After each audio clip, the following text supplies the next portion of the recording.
Entonces, hoy vamos a ver la segunda parte del tema del individuo. En la primera reunión hablamos acerca de algunos aspectos y como dije antes, yo quiero ir un poquito más lento para poder disfrutar en más profundidad lo que estamos viendo. Me tengo que correr un poquito. Eh, y vamos a tratar de entender por qué fue revolucionario, por qué el libro se llama La Revolución Espiritual.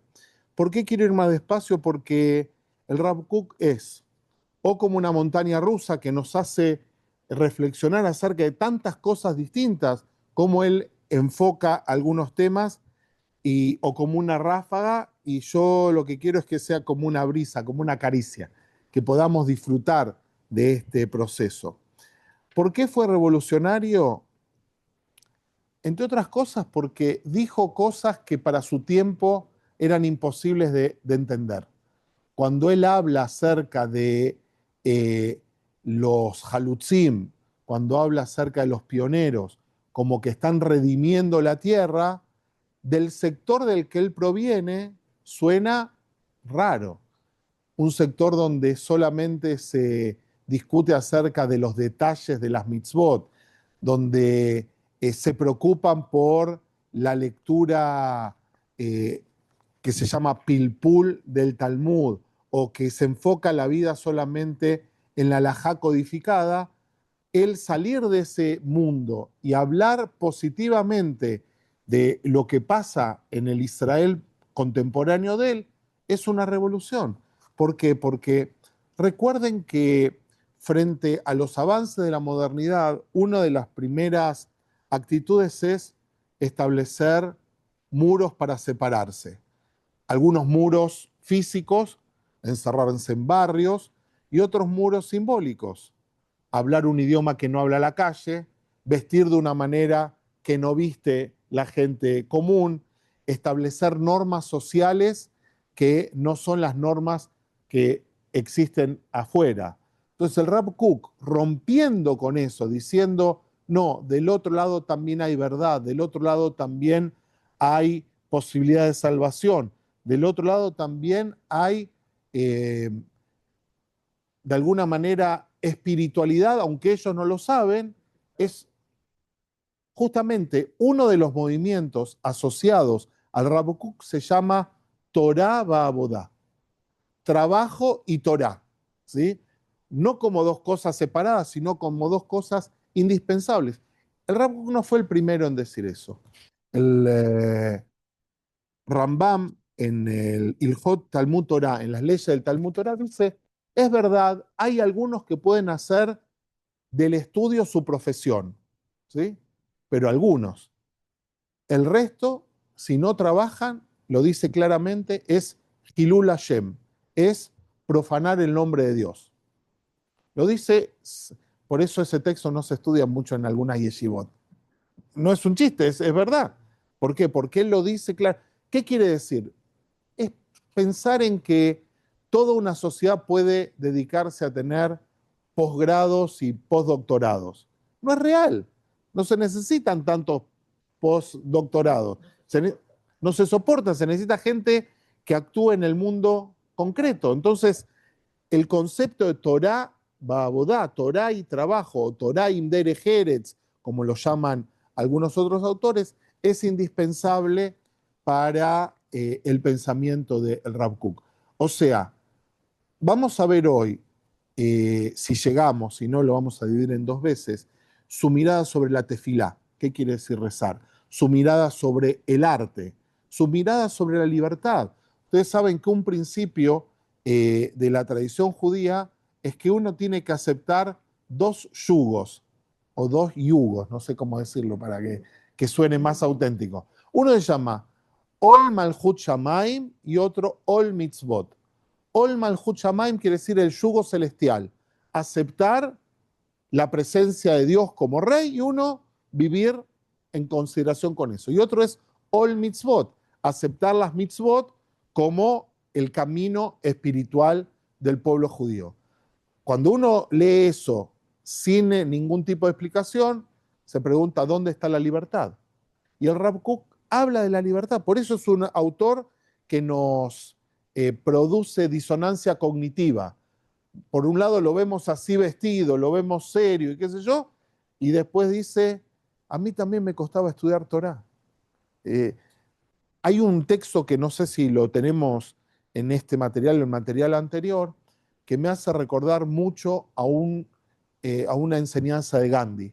Dicen que a Gandhi fue una mujer con un hijo y le dijo, por favor, su dignidad o no sé cuánto, dígale a mi hijo que no coma azúcar porque le hace mal. Y Gandhi le dijo, venga dentro de 2 semanas. Volvió dentro de 2 semanas y le dijo, niño, ya no podés comer azúcar porque te hace mal. Cuando el niño se apartó, la madre le dijo, discúlpeme, ¿para qué me hizo venir 2 semanas después? Gandhi le dijo, porque hace 2 semanas yo comía azúcar y no podía decirle nada a él si es que yo seguía comiendo azúcar. ¿Sí? Fuerte, profundo. Y el Rav Kook dice, yo también tenía problemas con el estudio de la Torá. No es que no quería estudiar Torá. Después me di cuenta que lo que estaba estudiando de Torá no era lo que mi alma necesitaba. Necesitaba encontrar otro aspecto del estudio de la Torá para poder hacer mi conexión. Bienvenidos a todos los que están online. Veo que está Steffi, Bernardo, Eli, Andrea, a Susi la nombré antes, a Marta desde Buenos Aires, y a lo mejor hay más en los costados que no vi, ese mismo, sí. Entonces, por eso yo quería que puntualicemos algunas de las cosas que vimos para poder profundizar y después recién poder avanzar en el Rav Kook. Las ideas originales, o sea, cosas que no vimos hasta ahora, van a ser la libertad, 2 párrafos pequeñitos del tema de los niños, varios párrafos sobre la tefilá y la creatividad. Y dentro de la creatividad hay una carta que él escribió cuando se fundó la Escuela de Arte de Israel, Arquitectura y Diseño, que se llama Betzalel, y él escribe una carta acerca de cuál es el sentido del arte en el pueblo judío. ¿Sí? Cosa que podría llamarnos la atención porque en general no hay muchas artes plásticas en el pueblo judío y no hay desarrollo de eso, pero él habla sobre eso en su texto. Encontré este collage de fotos que en el PDF se ve mejor, en la televisión está un poquito ampliado, y me parecía interesante porque hay muchos Rav Kooks, ¿sí? Eh, en su juventud, en su cargo, lo que sea, pero todos van teniendo una coherencia y todos van avanzando en su pensamiento, lo van profundizando y lo van haciendo más fino. O sea, hoy vamos a ver un poquito del niño, la tefilá y la creatividad y la libertad. Esto lo repetí para los que tienen el PDF para que lo puedan ver. Vamos a ir a...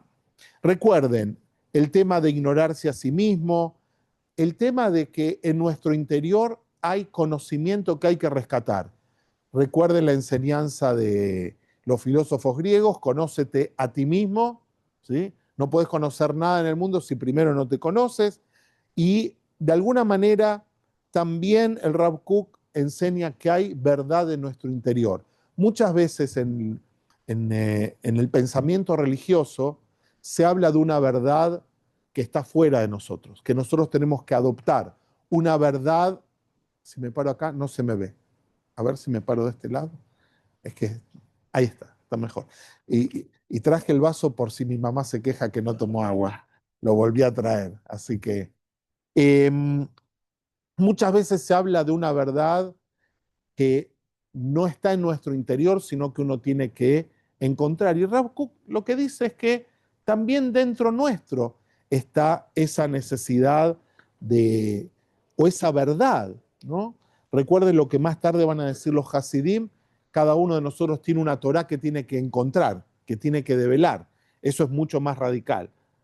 Bien, cada persona es llamada de una manera única, todos deben comprender que están siendo llamados a servir de una manera específica, relacionada con su personalidad intelectual y emocional, de acuerdo con la raíz singular del alma. O sea, fíjense, esto ya es un tema místico. Es como que existe el alma Clalí, el alma general, y todos tenemos una porcioncita de ese alma general, pero cada porción es diferente a la otra. Y eso no es algo negativo, es algo dado de la realidad. Lo que hay que hacer es tomar conciencia y sintonizar con ese aspecto. Por eso, fíjense lo que recuerda un texto de Sanedrín: el mundo fue creado para mí. ¿Sí? O sea, nosotros somos parte de esta novedad y de esta creación única, como van a decir después los Hasidim. Cada uno de nosotros viene a hacer un tikkun, una reparación, o trae una novedad. Esto le da dignidad al ser humano. ¿Sí? Decir que cada uno viene a traer algo que otro no puede traer, le da dignidad. Eso quiere decir que todos tenemos un valor intrínseco, que ninguno es reemplazable ni descartable. ¿Sí? Eso es algo importante. En el texto del Talmud que hace un ratito nombramos y otros textos de Sanedrín, cuando habla acerca de la creación del hombre, dice: miren qué diferente que es el creador. Cuando el hombre acuña una moneda, usa un cuño y son todas las monedas iguales. Mientras que cuando Dios crea al hombre, los crea todos diferentes. Y no como algo negativo, sino como la posibilidad de enriquecerse a partir de eso. Ya hablamos del tema del ateísmo, que ayuda a tener una fe más profunda. Vimos que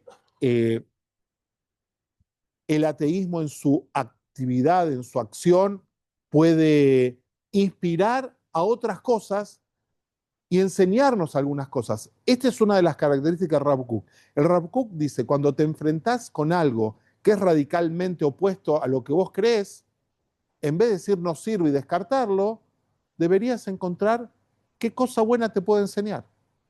¿Sí? Ese es un gran desafío porque es un ejercicio interior. En general, cuando vemos algo distinto a nosotros, radical, sustancialmente distinto, tratamos de rechazarlo, de disminuirlo, decir lo nuestro es lo superior, y descalificarlo. Y él lo que dice es: no, esta es una oportunidad inclusive para crecer uno mismo. Y que es una actitud que uno diría dista de lo que a veces vemos en el mundo de la religiosidad, cuando lo que vemos es que uno acusa a otro del nivel espiritual donde está. ¿Qué me vas a decir vos si no te pones los tefilín todos los días? ¿Sí? Y el Rav Kook dice: esos que no se ponen los tefilín todos los días, los que con una pala están sembrando la tierra, la están redimiendo más que otros que se golpean el pecho todo el día. ¿Sí? Eso dicho hace 100 años es revolucionario. Dicho hoy en día, cuando ya se rompió algo de la autoridad o de la uniformidad, es una cosa. Pero dicho hace 100 años, él no lo dice para descalificar el cumplimiento de las mitzvot, de ninguna manera. Lo que dice es que a veces también el cumplimiento de las mitzvot sin la espiritualidad o sin el alineamiento apropiado no tiene sentido. Y que en el otro lado hay gente que tiene una devoción, por ejemplo, por la justicia social, por el compromiso. Fíjense, uno podría decir hoy en día todo el tema ecológico sin entrar en los extremos, es una forma de proteger la creación. No en el extremo de decir no se puede hacer nada porque no tiene sentido, ¿no? Pero es un valor que él trae. Bien, quiero volver a puntualizar un poquitito antes de avanzar en lo del día de hoy, en el tema del estudio personal de la Torá. Que cada uno de nosotros está llamado a conectarse con la Torá de una manera distinta. Hace un ratito Tommy me preguntaba acerca de el camino del misticismo judío. ¿Sí? Lo interesante es que el judaísmo no plantea solo un camino. En el misticismo y afuera, uno puede tener un camino judío profundo sin ser místico, sino con otros aspectos de la tradición judía. No invalida uno con otro. Eso es parte de la genialidad de nuestra tradición. Lo que él dice es que hay diferentes abordajes. Y él lo relaciona con lo que llama la Agadá y la Alajá. La Alajá es la ley judía, la Agadá es el espíritu de la ley judía. Muchos autores hablaban de que eran dos cosas separadas. Hay un autor que ustedes conocen en otra función, que es Nachman Bialik, ¿sí? Bialik, que se transformó en el poeta nacional de Israel. Él tiene una introducción, un libro que se llama Sefer Agadá, donde busca todas las historias del Talmud que son agádicas y las selecciona, y él dice que la Alajá y la Agadá forman parte de una sola unidad. Y paradójicamente, eh, Bialik estudió en la misma yeshiva que estudió el Rav Kook. Y después él cortó con la tradición, cortó con la práctica de la tradición, pero no con el background que había recibido. Heschel dice lo mismo y muchos autores hoy en día eh, mantienen la relación directa entre una cosa y otra, que una es la ley y otra es el espíritu de la ley. Hay un ejemplo muy simple que no es exactamente de lo que estamos hablando, pero ayuda a pensar. Nosotros en Shabbat a la noche y a la mañana ponemos, ¿cuántas jalot? Dos. ¿Por qué ponemos dos jalot? ¿De dónde viene? ¿De qué relato bíblico? Del, del, del desierto, muy bien, de la caída del maná, que Moisés decía, los días viernes, en vez de recoger una porción, recojan dos porciones, porque en Shabbat no va a caer el man. Y recuerden que la primera vez la gente agarró de más y se le pudrió, ¿sí? Y otras cosas más. Entonces nosotros ponemos dos jalot en la mesa de Shabbat, no dice el texto el viernes por la noche van a poner dos jalot. Cuenta una historia. Y la historia es lo que le da sentido a lo que hacemos nosotros en nuestra casa. No es directamente la relación entre Agadá y Alajá, pero se puede entender. Entonces, lo que él dice es que a lo mejor en tu vida personal, estudiar Alajá no te conmueve. A lo mejor tenés que empezar por la Agadá y después llegar a la Alajá, que hay diferentes caminos para llegar a eso. Estudiar de manera personal, eh, cada uno puede estudiar con sus talentos y con... ¡Uy! No sé qué me pasó. Bien, eso es alguna de las cosas que vimos, pero interesante esto, uno no debe mentirle a su alma, uno no debe negar sus emociones debido al torbellino de la aprobación externa. Fíjense, si uno se siente inspirado y santo en un área específica de aprendizaje de la tradición judía, obviamente, debe satisfacerse constantemente con este profundo placer que el corazón desea. En cuanto a mí personalmente, tengo una poderosa sensación de satisfacción divina cuando estudio la Torá mística, cuando estudio lo que se llama el Sod, cuando estudio algunos aspectos no externos, sino internos de la tradición. No quiere decir que sea el único, no quiere decir que sea el mejor. Mi alma en este momento vibra con eso. Aunque sé que esta forma de aprendizaje es abstracta, debo ser fuerte, quiere decir que a veces es difícil, hay que luchar contra algunos aspectos del conocimiento y no alejarme de ella. Obviamente, uno debe dedicar tiempo a las necesidades prácticas, o sea, ¿qué son las necesidades prácticas? Trabajar, trabajar, por supuesto, ya sean acciones concretas o las partes prácticas de la Torá y la sabiduría. Bien, un parrafito más que tiene que ver con esto, no sé si lo vimos o no. Fíjense cómo lo llama el autor. Incluso si uno encuentra grandes rabinos para quienes los asuntos espirituales no son importantes, su corazón no debe desesperarse por su hambre interior de espiritualidad. ¿Qué le importa? A fin de cuentas, se trata de un don personal y uno debe regocijarse con sus talentos únicos. Pero miren el título que le pone el autor. O sea, se encuentra con rabinos que no son ¿qué? Espirituales. Cuando uno lo que creería es que su tarea principal es ahondar en la espiritualidad y compartir esa sabiduría. Se ve que en la época de Rav Kook también había personas.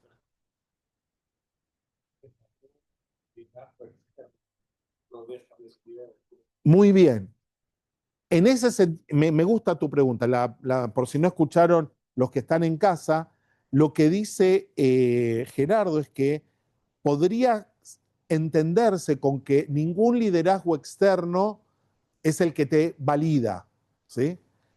El Rav Kook no va a decir eso, es muy extremo. Lo que dice es que tu validación tiene que ver con el alineamiento de eso interno con alguno de lo que pasa afuera. Vas a encontrar, dice algunos grandes rabinos, no dice todos, pero es importante, es importante. También hay que entender, como se dice aquí, a él le han hecho en su momento la ley del hielo, ¿sí? Con las cosas que dice, la otra semana que vimos hablamos acerca de qué pensaba él de la Rabanut, ¿sí? Qué tipo de rabinato él quería construir. O vamos a ver si llegamos más adelante qué tipo de yeshiva él quería construir. O sea, está claro que es un hombre con una creatividad y conocimientos profundos que quiere un cambio en el status quo de lo que lo rodea. Y lo logró en algún sentido. Bien, voy a seguir porque si no, no vamos a llegar a lo de hoy. ¿Ok? Este, ¿A quién les hace acordar esto? Andy Warhol. Eh, por último, ¿por qué algunos judíos abandonan la religión? Todos los asuntos del mundo no revelan lo divino, por lo tanto, todo lo que hacemos debería entenderse como una mitzvah. Todo lo que hacemos, no está hablando de o de lo que comemos, todo lo que hacemos, nuestra forma de vivir debería representar o entenderse como mitzvah.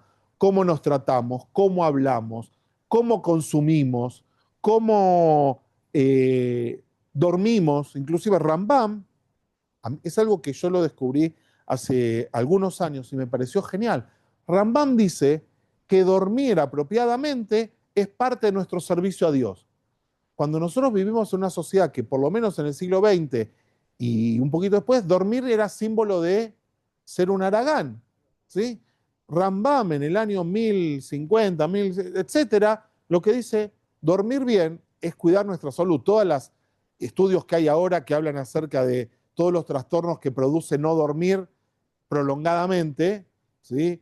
No solo riesgos cardíacos, no solo temas de obesidad, no solo temas de pérdida de capacidad cognitiva. Si Rambam ya dice hay que dormir, y él dice el número, hay que trabajar 8 horas, hay que dormir 8 horas, y él va a decir, no va a decir entretenerse 8 horas, sino estudiar, estudiar, que era su forma superior claramente de entretenimiento.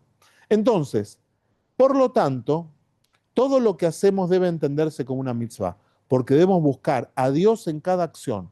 Podemos decir con precisión que quien dedica toda su mente y fuerza a realizar cada acción con el mayor nivel de perfección reconoce a Dios en todos sus caminos. Esto quiere decir que el médico que estudia toda la vida para poder entrar en el cerebro de un paciente y sacarle un coágulo o arreglar una vena, no sé si estoy diciendo cosas tan extrañas, es una forma de servicio a Dios.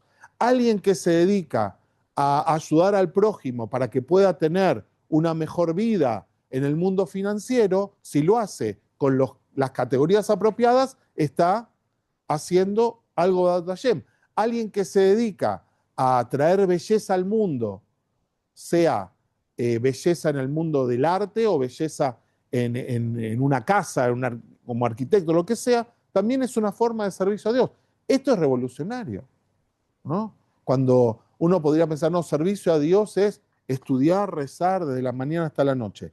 Él no dice que no hay que hacerlo, lo que dice es que hay otras formas que también, nunca va a decir que no hay que cumplir las mitzvot, lo que dice es que hay que cumplirlas por las razones correctas y que hay otras cosas que también habría que incluirlas en este mundo. Yo no sé si alguno de ustedes por ahí tiene alguna pregunta, yo sigo de largo sin escucharlos, pero bueno, no sé si al final voy a dar lugar a preguntas, no se preocupen.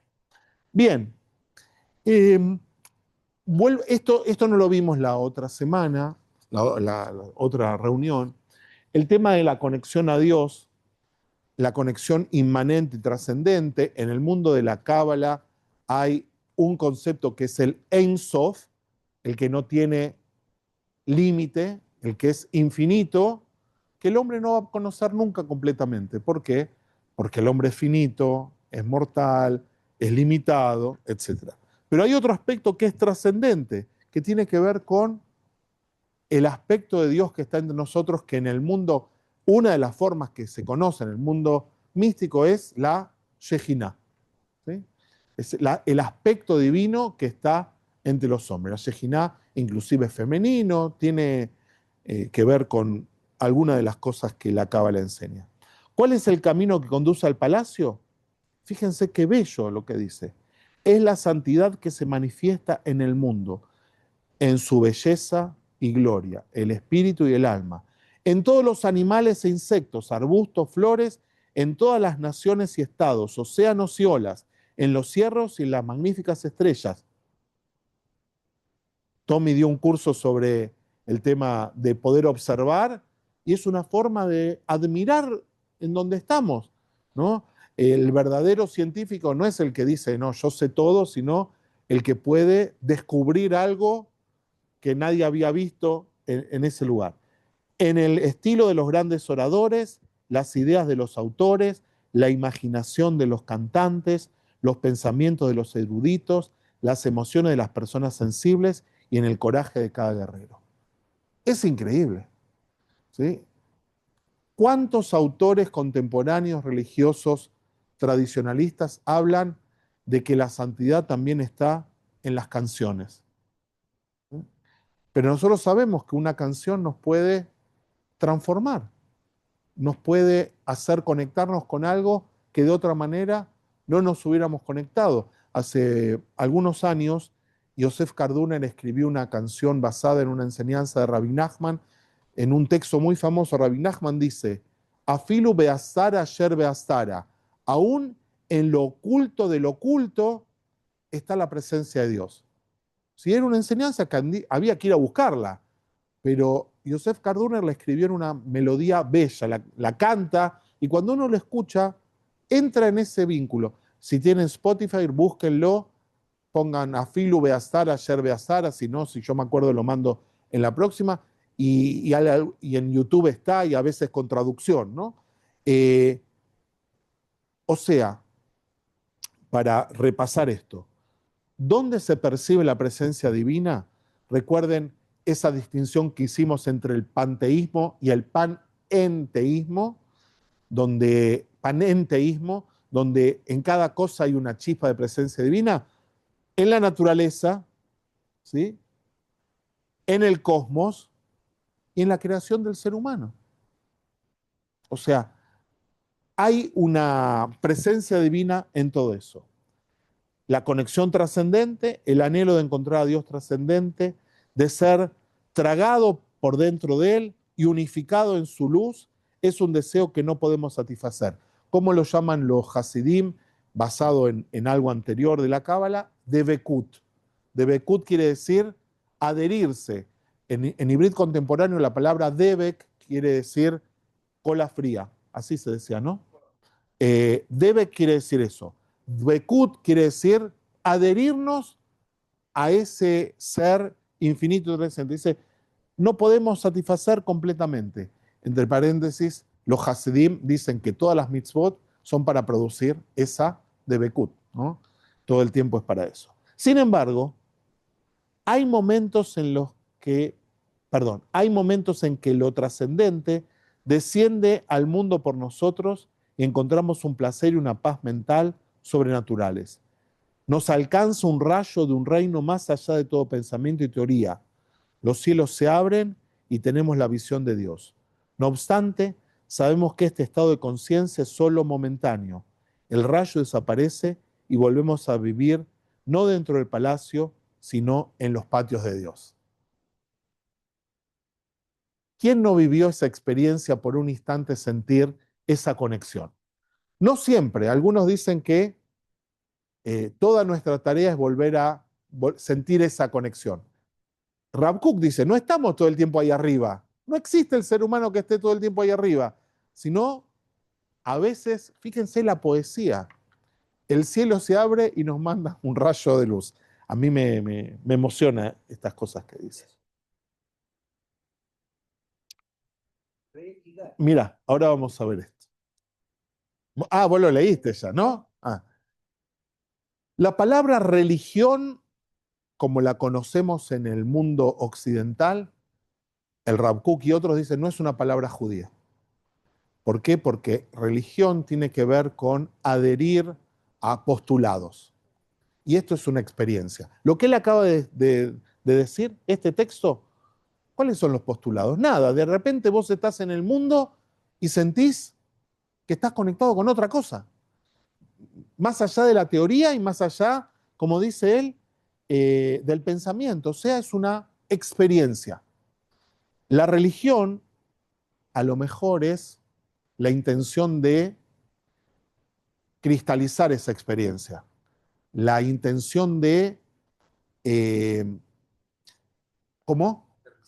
No solo aterrizarla, sino estandarizarla en forma repetitiva. Por eso dice, la religión no es un concepto judío. ¿Eh? ¿Qué cosa? Religión, hay varias definiciones. Una es lo que decía Tommy antes, religare quiere decir volver a unir, ¿sí? Pero como lo usamos habitualmente, no quiere decir eso. Volver a unir sí podría dar sentido, pero religión en este sentido es una etapa en la evolución de la fe de la humanidad que se estandariza y se vuelve estática. Se vuelve estática. Exacto, mientras que antes, si nosotros tomamos lo que aparece en la Torá, toda la primera parte de la Torá, no hay una religión ordenada, sino hay una experiencia del hombre que quiere o agradecer o pedir perdón o conectarse o escaparse o lo que sea, ¿no? O necesita ayuda. Entonces, el mismo Gershom Scholem en su libro sobre las tendencias místicas muestra cuáles son las etapas de la religión. Él dice, la primera etapa, Dios está en todos lados. La segunda etapa, Dios se retira y se crean las religiones tradicionales, pero estas se vuelven frías y se vuelven jerárquicas y se relacionan con el poder, ¿sí? Y el hombre necesita, después de eso, volver a lo místico. Esa es su teoría. Volver a lo místico es volver a tener una relación directa con lo trascendente. Dale, fuerte. No, ¿por qué?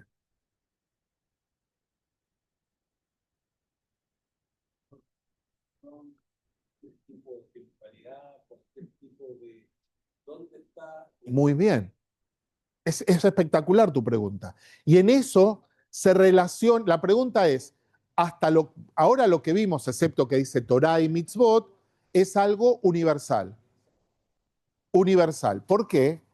Porque la experiencia religiosa, no utilizándola en el término de autoridad, es una experiencia universal, ¿sí? Pero cada pueblo la vive de una manera determinada. La diferencia es, por ejemplo, voy a dar un ejemplo radical. En el cristianismo hay un culto a la Virgen María, que cuando nosotros lo vemos de afuera no lo entendemos. Y no podemos entenderlo porque no nos educamos, no crecimos con eso. Pero mientras tanto, en la tradición judía hay una experiencia de Yetziat Mitzrayim, ¿sí? Que para nosotros la experiencia de Yetziat Mitzrayim es fundamental. Todos los días, 2 o 3 veces por día, antes de la Midá, en el Shema, en el Kiddush, en cada festividad decimos Zecher Litziat Mitzrayim. La idea de la libertad, por ejemplo, es una idea fundante en la tradición judía que otras religiones no lo tienen como tan importante. Entonces, y en esto empezamos a ver algo que yo no vi nunca en mi vida hasta hace pocos años, la relación del Rav Kook con Mordechai Kaplan. Mordechai Kaplan lo que dice es, las religiones son universales, pero su lenguaje es particular. El empaquetado, y exactamente, y eso no es un defecto. Y si ustedes me escucharon alguna vez usar esta metáfora, que no la inventé yo, que es que uno no puede hablar en un idioma universal. O mejor dicho, puede hablar en un idioma universal para transmitir algunas cosas de su existencia. Por ejemplo, hoy en día está muy de moda el lenguaje de máquina, ¿sí? Pero el lenguaje de máquina vos no puedes transmitir tus emociones. Tus emociones lo tenés que transmitir en la lengua materna. Hay un autor israelí, argentino-israelí, que tiene una canción muy famosa que dice: me levanto, leo el diario, escucho las noticias, compro las cosas, voy a la oficina, pero a la noche, ani jolem bisfaradit. Yo sueño en español, sueño en lo más íntimo que tengo. Entonces, la religión es una experiencia universal. Cada grupo, y esto es importante en el Rav Kook, cada pueblo, cada nación pone énfasis en diferentes cosas. Todas las religiones hablan del perdón, todas las religiones hablan de la justicia, todas las religiones hablan de la conexión con Dios, todas las religiones tienen alguna forma de protección al pobre, equilibrar, pero cada tradición lo hace de una manera distinta. La palabra, por ejemplo, caridad, no tiene nada que ver con tzedaká. Son dos formas de asistir al necesitado, pero una tiene que ver con una virtud personal y la otra tiene que ver con una justicia social. O sea, a lo mejor el producto es lo mismo, pero la motivación es en cada fe distinta. Es buena tu pregunta, es muy importante. Ah, no, no, no, no lo pesco.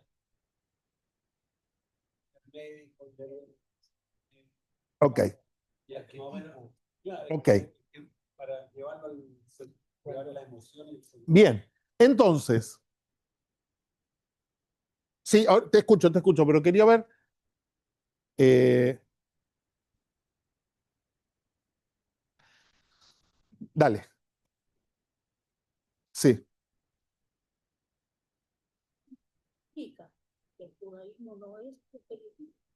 no, no, creo que no. Porque en algún momento hubo un poquito de proselitismo en nuestro pueblo hasta que los poderosos que estaban alrededor nos los prohibieron y por eso dejamos de ser tan proselitistas. ¿Por qué? Porque nos perseguían. Por eso pusimos tantas barreras para el proselitismo. Yo creo que tiene que ver más con que nosotros primero fuimos un pueblo y en el proceso de ser pueblo como diría, no sé si alguna vez esto lo va a escuchar Claudio Pincus, pero él tiene una metáfora muy linda. Dice, el judaísmo es como la mermelada entre los judíos, ¿sí? Es como lo que nos une, ¿sí? Entonces, esa amalgama de pueblo es anterior a los postulados de fe tradicionales. Por eso la definición de Kaplan es tan poderosa. El judaísmo como civilización incluye aspectos religiosos, pero no solamente eso. Y por eso también es tan difícil incorporarse al pueblo judío, porque uno a una religión que le pide, cree esto, lo estudia, lo acepta intelectualmente, lo vive y está bien. Pero el pueblo judío te pide que te hagas cargo de una historia que no viviste, que formes parte de un pueblo que tiene diversidad tan extrema que al final no sabes quién es quién. O sea, la demanda de sentirte parte de esto, que es una anomalía, es más difícil, ¿sí?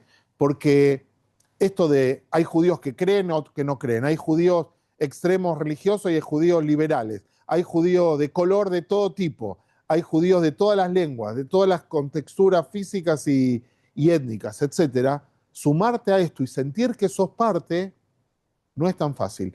Hay un rabino que dice algo que a mí me gusta mucho, que él dice, en el proceso de la incorporación, a mí no me gusta la palabra conversión, muchas veces digo de adopción, que me parece que es más lindo. O elección, pero adopción porque uno adopta algo y es adoptado también por algo, ¿no? Eh, Hay un rabino que dice, cuando yo escucho a las personas que están en el proceso y dicen, porque los judíos tal cosa, siento que la persona todavía le falta. Cuando la persona dice, nosotros, ya está dentro.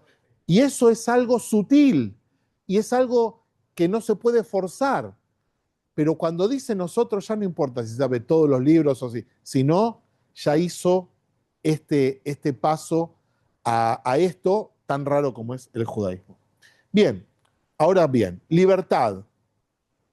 2 párrafos que tenemos sobre la libertad, 2 párrafos que yo compartí con ustedes, 2 párrafos que está en el material que mandamos a las casas. Yo aquí imprimí un poquito menos, como me pidió Sonia, lo hice. En la página número 2, abajo dice: para los que tienen el material en la casa, creo que también puse el número de página. El título es Libertad externa versus libertad interna. La diferencia entre esclavitud y libertad no es simplemente externa, una cuestión de estar encarcelado o no, porque es posible encontrar un esclavo inteligente con espíritu lleno de libertad y una persona libre con espíritu de esclavo. ¿Sí? Hay un pensador contemporáneo llamado Alexander Koyev, que enseñaba en París, que tenía alumnos como Lacan, por ejemplo, alumnitos, ¿no? Eh, que si ustedes habrán escuchado en algún momento lo que se llama la dialéctica del amo y del esclavo, lo formuló Alexander Koyev en un seminario que daba, si no me equivoco, en París, o estoy casi seguro en París. La dinámica del esclavo, del amo y el esclavo, se pregunta quién es el amo y quién es el esclavo. Y termina diciendo, al final, el único esclavo, ¿quién es? El amo, porque depende del esclavo para todo. ¿Sí? Y si uno lee la Torá en esta clave, también funciona. Toda la salida de Egipto, al final, el faraón termina siendo el esclavo de sí mismo. Recuerden todo el texto que dice, voy a endurecer el corazón del faraón, cuando en verdad las primeras 5 plagas, el que endurece el corazón es el mismo. Él se transforma en esclavo, ¿no?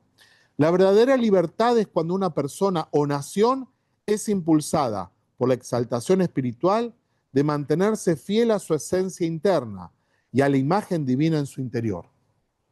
Otra vez su interior, ¿viste, Gerardo? Es un tema no menor, no traicionar su esencia. Entonces, uno siente que su vida está motivada por un propósito mayor, alineado con su verdadero ser. Por otro lado, alguien cuya vida no tiene relación con su carácter interno, vive con el espíritu de esclavitud, siendo impulsado por lo que parece bueno y agradable para quien considera importante. O sea, su opinión está basada, es esclavo. ¿Por qué? Pensemos en las redes. ¿Cuánta gente pone algo en las redes y dice, nadie me puso like? Y vive siendo esclavo de los likes. ¿Se acuerdan que había una, pobre los niños que crecen en esta sociedad? ¿Vieron la serie Black Mirror? Una de las primeras temporadas, hay una escena que tiene que ver con los likes y con todo eso. No me acuerdo cómo se llama. A mí me la recomendó en su momento Bernardo Pacheco. No vi toda la serie, está en internet, pero es una serie donde la chica todo el tiempo está mirando el celular y, por ejemplo, de acuerdo a los likes que tenés, podés pasar en la fila del aeropuerto más rápido o podés tener mejores trabajos. Todo está basado en eso. Vale la pena verla, pero al final se termina siendo una tortura, un castigo, porque en algún momento algo le pasa y todo ese mundo de, de cartas, de castillo de cartas, se destruye. Entonces, fíjense lo que dice en el año, qué sé yo, cuando lo escribió esto. Entonces uno siente que su vida está... La segunda parte, siendo impulsado por lo que parece bueno y agradable para quien considera importante, o sea, para otro. Sin embargo, debemos viajar hacia la luz interior de la libertad personal, como está grabado en las tablas, no Harut grabado, sino Jerut. Eso también está en Masejet Megilá que estamos estudiando los días viernes. Uno más, fíjense, yo hablé antes de Ol Malchut Shamaim y Ol Mitzvot, ¿sí? De el yugo celestial y el yugo de las mitzvot, que parecería ser el modelo más apropiado religioso. Y él dice, la sumisión no es el rasgo religioso ideal. ¿Sí? Hay otras religiones que sí. Hay religiones que sus dignatarios tienen que dar un voto de obediencia. La tradición judía no tiene obediencia con respecto a la organización, ¿sí? Obediencia a Dios, pero también tiene que haber algo de libertad. Fíjense lo que dice, no sé si está en este párrafo, pero habla acerca del cumplimiento de las mitzvot. Los grandes visionarios experimentan el más alto nivel de libertad. No participan en ninguna forma de sumisión, porque todos los tipos de sumisión en realidad son sumisión a los seres humanos. Y eso, en términos religiosos, ¿cómo se llamaría? Idolatría. Idolatría. Bien, bien, Steffi. Idolatría es un acto de idolatría. De hecho, incluso aceptar la naturaleza del cielo de una manera habitual, como hacen las masas, es una forma de sumisión a los seres humanos. O sea, aceptar lo que aparentemente es una verdad religiosa sin cuestionarla, sin trabajar internamente, porque lo dijo otro, porque hay alguien que tiene autoridad, no es suficiente. La comprensión de la realeza del cielo ha caído de su estado ideal y su luz se ha oscurecido por las limitaciones de los seres humanos. El anhelo definitivo de libertad es la versión ideal de la teshuvá. La teshuvá es un acto de libertad. Eh, a mí me encanta el tema de entender los tefilín así. ¿Qué hay dentro de los tefilín? 4 párrafos de la Torá, 2 de el Shema que hablan de los tefilín y los otros 2 de Yetziat Mitzrayim, de la salida de Egipto. ¿Qué es la salida de Egipto? La libertad. ¿Dónde te pone la libertad? Acá. Y acá, todas las mañanas te atás y te decís, ¿cuál es el proyecto de mi vida? Tengo que ser libre. Bien, tenemos unos minutitos más. Estamos hasta acá. Vieron que le dije, y había que ir un poquito más despacio porque es una montaña rusa. ¿Eh? Bueno, eh, hay autores, como dice la introducción de esta, que no lo dejaban estudiar en la yeshiva. Esto.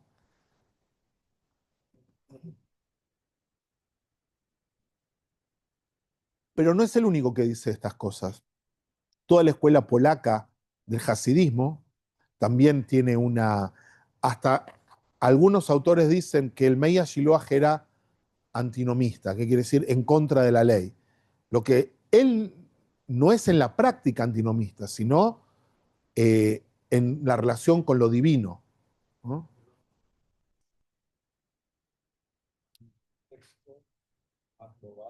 Mira, hay un aspecto de los Hasidim que es fascinante, que tiene que ver con que son hipercreativos en la interpretación, pero hipertradicionalistas en su conducta. Y hay una reflexión sobre eso, que si hubieran sido hipercreativos en su interpretación e hipercreativos en su conducta, hubieran quedado fuera. Entonces, una pata necesitaban mantener adentro, porque si no, la disrupción hubiera sido total. Pero cuando vos escuchás una persona con el dibujo este que tiene de la cara, ¿sí? Y ves lo que piensa, te cuesta asociar las dos cosas.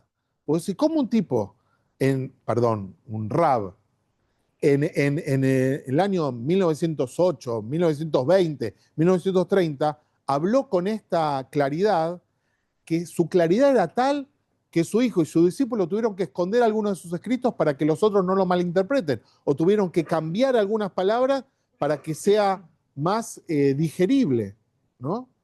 Y nosotros, escuchen, estamos viendo lo que llama, lo que dicen los yankees, como dicen cherry picking, cherry picking. Estamos tomando una cosita, pero algunos desarrollos, estos son complejos, ¿no? Son profundos y son radicales. Y por otro lado, son fascinantes. Y hoy en día no es casual que en el año 2025 sigan escribiendo libros sobre este autor. O mejor dicho, como dicen algunos, hay autores que tienen que su época cambiar para poder ser recibidos, ¿no? Y vamos a ver ya el año próximo, si Dios quiere, hay un autor que se llama el Rab Shagar, que es un Rab que murió hace pocos años, que es un intérprete del Rab Kook. Ahora, y él mezcla Rabbi Nachman, Lacan, teoría de la interpretación y utiliza el Rav Kook, ¿no? Pero son cosas que están ocurriendo hoy y bueno, nosotros tenemos, gracias al mundo globalizado, tenemos la oportunidad de abrevar de eso, ¿no? Bien, el anhelo definitivo de libertad es la versión ideal de la teshuvá. Ahora vamos a hablar 2 párrafos de los niños. Eh, Eso está en el material, ¿sí? En el material original que mandamos son 15 páginas, estas son 7, yo imprimí 7 nada más. Lo que pasa es que si usamos todo el material, podemos usarlo, pero vamos a estar toda la vida.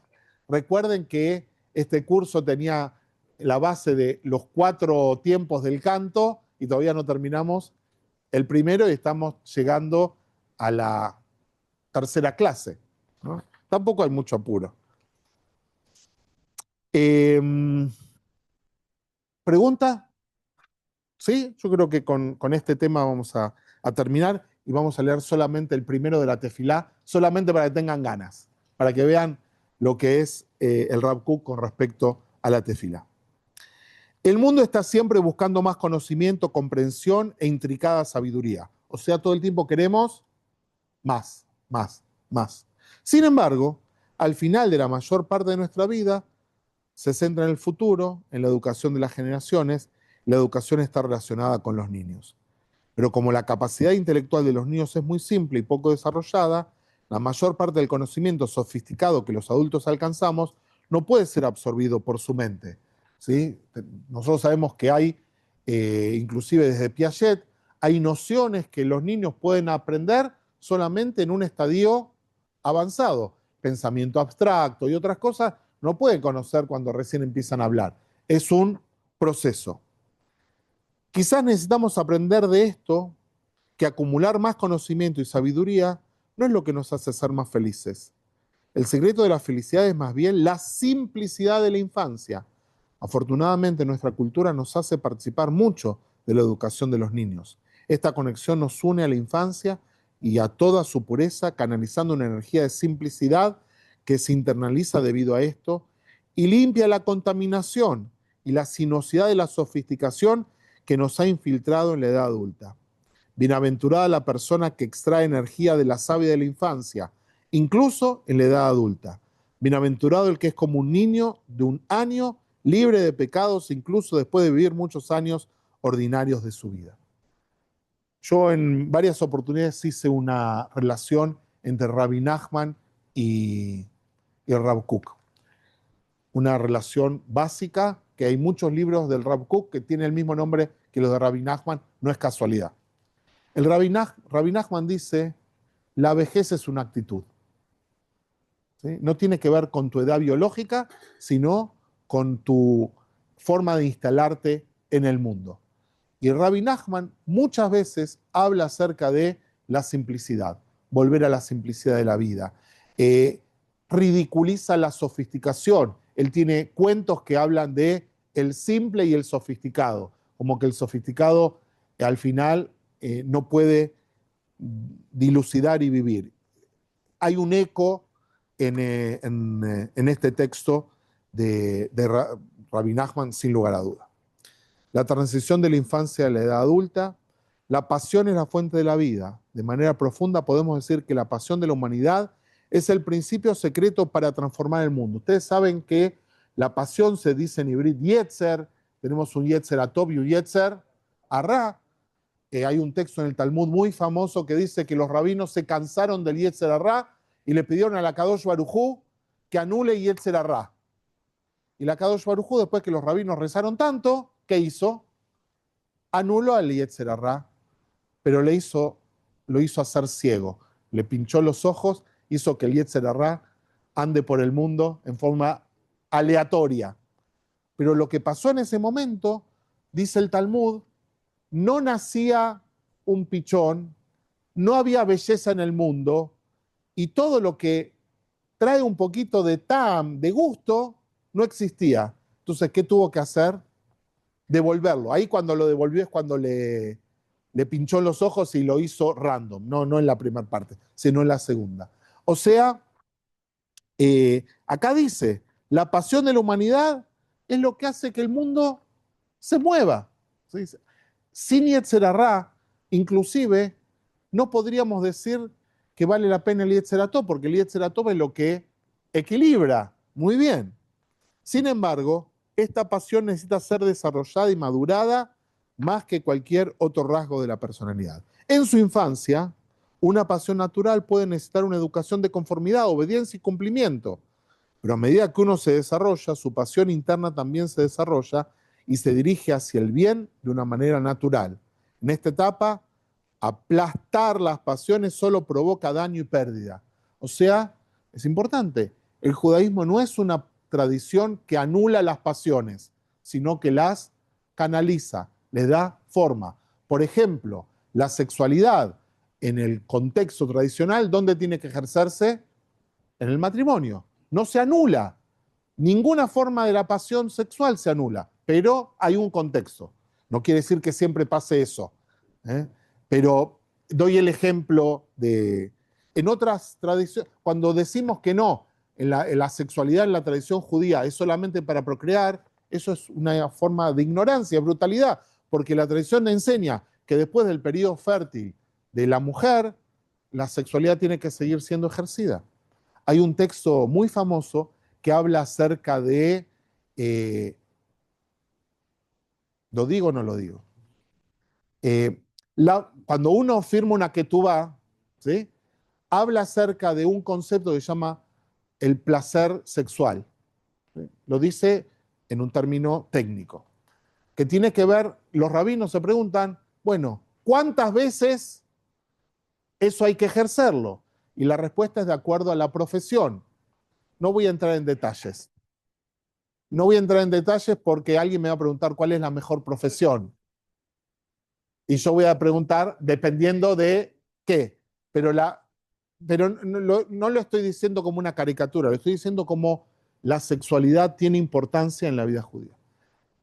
Uno de los textos, por ejemplo, si el marido de una mujer tiene esta profesión X y tiene esta otra profesión, perdón, tiene esta profesión X que dice que su vida sexual tiene que ser activa de esta manera y él elige una profesión en la que no puede ejercer esa vida activa, por ejemplo, si él vive en la casa y después va a ser marinero o va a ser director de caravana, quiere decir que no va a estar todas las semanas en su casa. Tiene que pedirle tiene que pedirle permiso a su mujer para cambiar de profesión. O sea, hay un valor en el vínculo y en la sexualidad que está orientada, no está eh, liberada a cualquier cosa, pero sí en el matrimonio. Bien, en esta etapa, aplastar las pasiones solo provocará daños y pérdidas. La transición de una etapa de crecimiento a la siguiente es extremadamente compleja y delicada. Durante esta transición, muchas pasiones son salvajes y fuera de control. En este punto, tener moderación y autodisciplina es beneficioso para el propio desarrollo. Sin embargo, muchas pasiones, fíjense lo que dice, están llenas de luz y bondad. El propio progreso del mundo depende de cómo se mantenga fiel a estos valores. Un autoexamen honesto ayudará a guiarlo en este proceso complejo. Uno debe ser fiel a las buenas pasiones que ya han madurado. Por otro lado, sus pasiones inmaduras todavía requieren orientación. Bien, solamente a modo de continuará. ¿Sí? Vamos a leer el primer texto de la oración. ¿Cuál es el objetivo de la oración? Fíjense lo que dice el Rav Kook. Y quiero, antes de empezar a leer esto, recordar al filósofo argentino Charly García, que tiene una canción que dice, Dios es empleado en un mostrador, da para recibir. ¿Sí? Eso es una caricatura de Dios, pero es una caricatura muy difundida. Bueno, miren lo que dice. No se puede influir en la opinión de Dios, dice Rav Kook. O sea, ¿le está contestando a quién? A Charly García. No sé si Charly García lo leyó alguna vez o se lo podría mandar. Hay un absurdo en la comprensión común de la oración. Se reza a Dios, el ser más poderoso de todos los seres, y a través de Dios se logran todos los deseos. ¿Sí? O sea, Yo le paso la lista de las cosas que quiero, se la tiro para arriba y Dios hace lo que yo quiero. ¿Sí? Dios es influenciado por las palabras del hombre, debiendo cumplir los pedidos con los que él lo presiona. ¿Hay blasfemia, falta de respeto, confusión o mentira mayor que esta? ¿Eh? ¿Deberíamos realmente sorprendernos con individuos de una sociedad sofisticada que se consideran seguidores sabios y honestos de la Torá, pero desprecian la oración? Así como la oración puede estar plena de oscuridad cuando carece de sabiduría e inteligencia emocional, también puede ser esclarecedora y estimulante cuando entiende con agudeza y sensibilidad. Esta es la tefilá para el Rav Kook. Yo pensaba hace un ratito algo que decimos, voy a guardar esto porque todavía no lo terminamos, algo que decimos en la oración cuando anunciamos un mes. Dice, un mes en el que se cumplan nuestros deseos, Mishalot Libenu, los deseos de nuestro corazón, y agregan una palabra que es Letová. ¿Sí? Que los deseos de nuestro corazón no cualquiera es válido, sino aquellos que sirven para el bienestar. ¿Sí? Y es una palabra que se agrega, que no quiere decir que todo lo que yo quiero es bueno. Después vamos a ver cómo el Rav Kook dice, a veces la respuesta de la tefilá es solamente darnos cuenta qué cosas sí valen la pena o no. No todo lo que pedimos, sino lo que vale la pena. Así que cortamos acá, solamente vimos el tema de la tefilá para que tengan ganas de seguir viéndolo. No va a ser la semana próxima la clase, sino posiblemente va a ser en 2 semanas, de acuerdo a los calendarios de las actividades aquí. A los que están en casa, que tengan buenas noches.